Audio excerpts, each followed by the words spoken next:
The Quran in several verses asserts that it is in pure Arabic, by an Arab, Muhammad, to Arabs. Yet, according to my own studies, I was very surprised at the fact that many of the Muhammadan linguists had great difficulty in finding the Arabic origins or roots of many of the most important words in the Quran.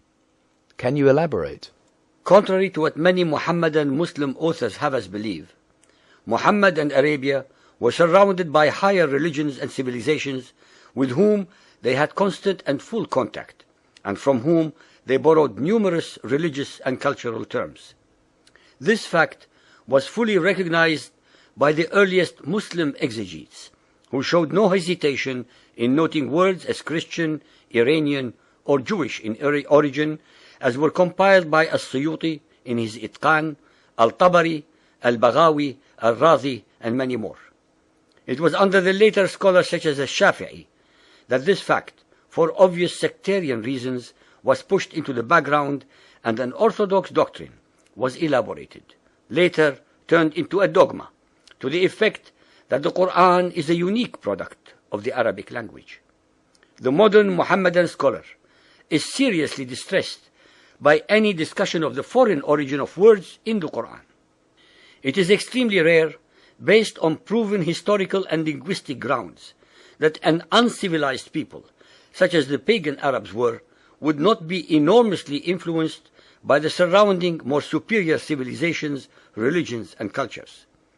For the Muhammadan Arabs to pretend that the Arabic language per se, prior to the Arabian conquest of the surrounding civilizations, contained all words used in the Quran is totally absurd, contrary to facts, unsubstantiated, and desperate wishful thinking.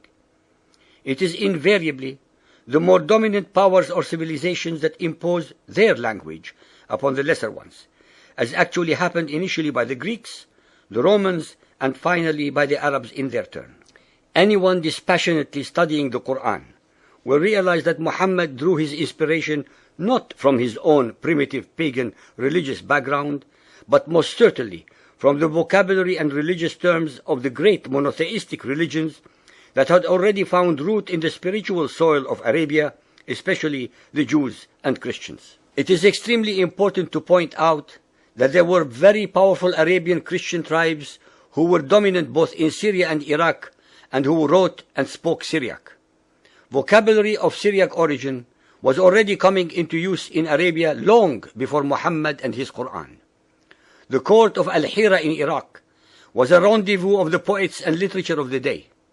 Many of the most prominent poets of pre-Islamic Arabia, such as Amr al-Qais, Mutalammis, and Abd bin Zayd, were Christians, and their poetry was naturally impregnated with Christian words and ideas. Even in the extant poetry of the such non-Christians as Al-Nabigha and Al-Ash'a, one finds the strong influences of Syrian Christianity because they spent time at the court of Al-Hira. The Ahadith and the biography of Muhammad assert that he traveled to Syria, Al-Sham, both as a child and later as a merchant on behalf of his wife Khadija, who was not only a Hanif, but also associated with Christianity through her uncle Waraka bin Nawfal. Muhammad was surrounded by enormously powerful non-Arabian influences that shaped his thoughts, his inspirations, and his Quranic prose, and to pretend that he was not affected by them is contrary to logic, to reality, to veracity, and to history. Chapter 12, verse 2. We have sent it down as an Arabic Quran in order that ye may learn wisdom. Chapter 20, 113. Thus have we sent this down as an Arabic Quran. Chapter 26, 195. In the perspicuous Arabic tongue. Chapter 39, 28. It is a Quran in Arabic, without any crookedness therein, in order that they may regard against evil. Chapter 41, 3. A book whereof the verses are explained in detail, a Quranic in Arabic for people to understand. According to the Ahadith, the Quran was revealed to Muhammad in 7 modes. Why were so many modes necessary if it were such a pure form of Arabic in the first place? Al-Tirmidhi Hadith 2215, narrated by Ubay ibn Ka'b. Ubay told of Allah's messenger meeting Gabriel and saying, I have been sent, Gabriel, to a people who are unlettered, among whom are old women and old men, boys and girls, and men who have never read a book? He replied, the Quran, Muhammad, has been sent down in 7 modes. Al-Suyuti cites in his Itqan about 118 words which are not of Arabic origin, but from Hebrew, Persian, Abyssinian, Aramaic, Syriac, etc., most of which are among the most important, without which the Quran could not possibly make sense. The following are only a few examples. From Hebrew and Aramaic, Madrasa, school, is from Beit HaMidrash. Jahannam, hell, from Gehinnom. Shaitan, Satan, from Satan. Misr, Egypt, from Misraim. From the Christian Abyssinians, Mihrab, niche. Minbar, pulpit. Burhan, proof.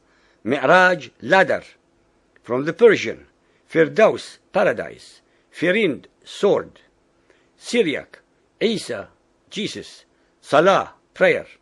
From the Greek, dinar, currency, denarius. Iblis, devil, diabolos. Injil, gospel. The Quran asserts repeatedly that it is a new scripture for the Arabs, hence it would have been impossible for the native Arabic vocabulary and language to all of a sudden create and invent new words and terminology to express all its new ideas to fit the occasion. In fact, many of the words, terms and concepts were already available off the shelf, so to speak, to Muhammad to plagiarize, plunder, pirate and or pervert to suit his agenda.